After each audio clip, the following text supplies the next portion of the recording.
सरसंघचालक मोहन भागवतांनी मणिपूर विषयी केलेलं विधान हे सरकारच्या कामकाजावरचं भाष्य नाहीये असं स्पष्टीकरण संघाच्या वतीने देण्यात आलंय।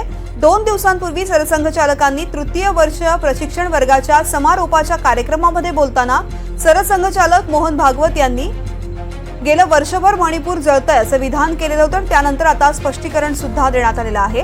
सरसंघचालक मोहन भागवत यांनी मणिपूर विषयी वक्तव्य केलेलं होतं आणि हे विधान सरकारच्या कामकाजावरचं भाष्य नाहीये असं स्पष्टीकरण देण्यात आलंय।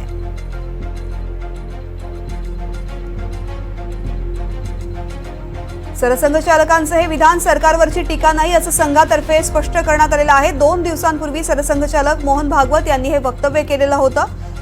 मणिपूर विषयी त्यांनी भाष्य केलेलं होतं, मात्र ते विधान हे सरकारवरची टीका नाहीये, सरकारच्या कामकाजावरचं भाष्य नाही असं संघाकडून सांगण्यात आलेलं आहे। 2 दिवसांपूर्वी सरसंघचालकांनी तृतीय वर्ष प्रशिक्षण वर्गाच्या समारोपाच्या कार्यक्रमात बोलताना त्यांनी हे वक्तव्य केलेलं होतं। त्यांनी असं म्हटलं होतं की गेलं वर्षभर मणिपूर जळतंय असं त्यांचं वक्तव्य होतं, मात्र हे विधान म्हणजे सरकारवरची टीका नाही असं संघाने स्पष्टीकरण सुद्धा दिलेलं आहे। मणिपूरवरचं जे वक्तव्य आहे ते सरकारवर केलेली टीका नव्हती असं स्पष्टीकरण देण्यात आलेलं आहे। सरकारच्या कामकाजावरचं हे भाष्य नव्हतं असं स्पष्ट करण्यात आलंय। रौनक कुकडे माझे सहकारी आपल्या सोबत आहेत। रौनक, सरसंघचालक मोहन भागवत यांचं वक्तव्य त्यानंतर संघाचं स्पष्टीकरण कसं पाहायचं याकडे?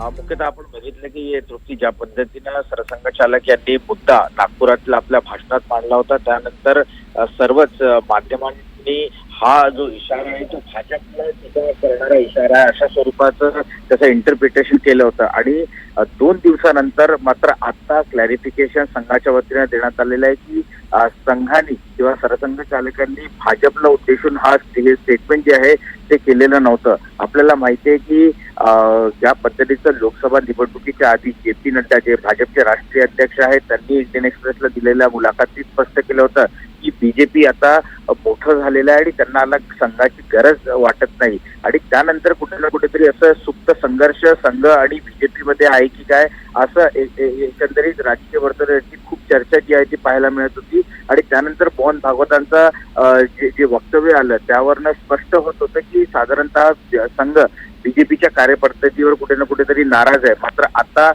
स्पष्टीकरण देण्यात आलेलं आहे की सरसंघचालकांनी जे वक्तव्य केलं होतं त्याच्याशी बीजेपीशी काही त्याचं घेणं देणं नाहीये। रौनक, खरं तर मोहन भागवत यांच्या वक्तव्याबद्दल संघाने जरी स्पष्टीकरण दिलेलं असलं तरी मोहन भागवत यांनी एका सार्वजनिक कार्यक्रमामध्ये अशा पद्धतीने वक्तव्य करणं, कारण त्यांनी ज्या वेळी वक्तव्य केलेली आहेत त्या वक्तव्याचा एक वेगळा अर्थ निघतो। आता सुद्धा त्यांनी एका सार्वजनिक कार्यक्रमात हे वक्तव्य केलेलं होतं, त्यामुळे या वक्तव्याकडे बघण्याचा प्रत्येकाचा दृष्टिकोन वेगळा असू शकतो।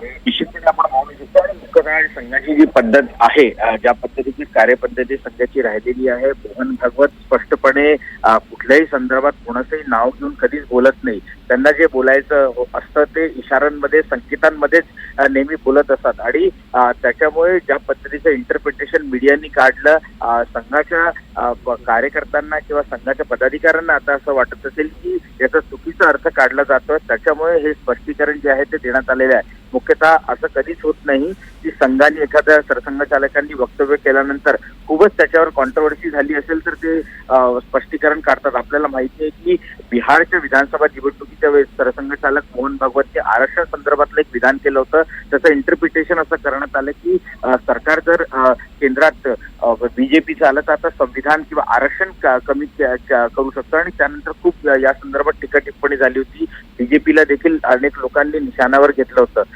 त्यानंतर स्पष्टीकरण निश्चितपणे आलं होतं आणि परत एकदा स्वरूपाचं स्पष्टीकरण जे आहे ते पाहायला मिळत आहे। निश्चित, धन्यवाद रौनक सविस्तर माहितीसाठी।